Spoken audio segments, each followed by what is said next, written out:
Welcome to Engadget's weekly roundup of video game news. I'm Jessica Condit. Here's what's going on in games right now.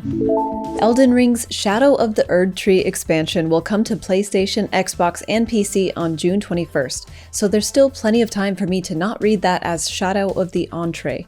This one has been a long time coming. From Software announced the DLC in February 2023, leaving plenty of time for players to get super psyched for more masochism.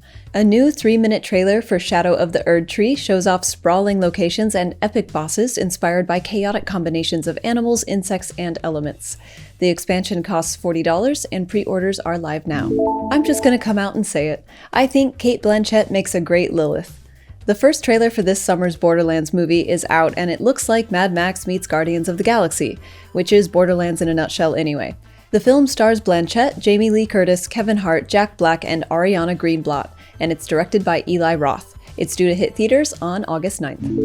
Last Thursday, Xbox executives made it clear that they weren't about to abandon the traditional hardware market, and they teased a next-generation console that will represent the largest technical leap you will have ever seen. That's cool, but considering Microsoft's position in the industry, it doesn't feel like Xbox needs to be making consoles anymore. After acquiring half of the industry, Microsoft is now a mega publisher of games, with over 30 in-house studios. Many of these development teams are world-renowned, with rich, multi-platform histories. It's also the operator of one of the largest game subscription services in the world, Game Pass. Game Pass grew wildly during the pandemic, but subscriptions have stagnated. In court documents from April 2022, Microsoft revealed it had 21.9 million Game Pass subscribers and 11.7 million Xbox Live Gold members across its consoles, for a total user base of 33.6 million. Last week, Microsoft revealed Game Pass had 34 million subscribers, which includes PC Game Pass and Game Pass Core, the new name for Xbox Live Gold. Even assuming PC Game Pass had 0 subscribers in 2022, this means Game Pass subscriptions grew just 1% over the past 22 months. The more likely scenario is that the total number of subscriptions actually shrank over this period, though it's at least possible that more people are paying for the full-price service than before. Microsoft's plan for this console generation was clear for all to see: sell hardware and upsell a subscription service populated by its own games. Turns out, it's tough to sell Game Pass to someone without an Xbox, and not enough people are buying Xboxes. Microsoft stopped reporting hardware numbers during the Xbox One era, but analysts pegged the combined sales of Xbox Series consoles at around 25 million. Meanwhile, Sony has sold more than 50 million PS5s, and Nintendo has sold around 140 million Switches.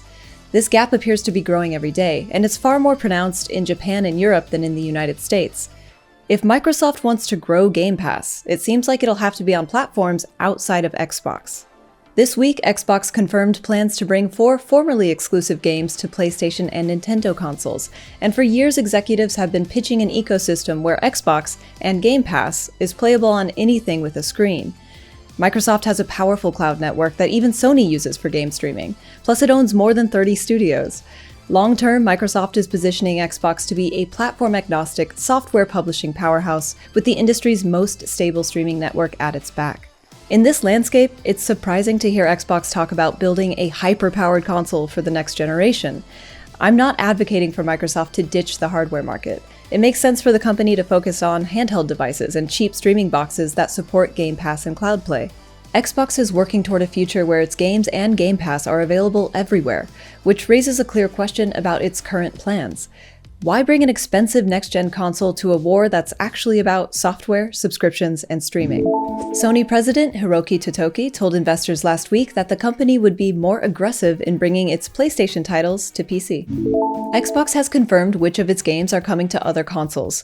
Grounded and Pentiment will come to PlayStation and Switch, while Sea of Thieves and Hi-Fi Rush will only arrive on PS5.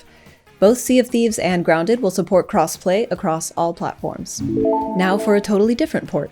The Pokémon Company has scheduled an anniversary stream for next Tuesday at 9 AM ET.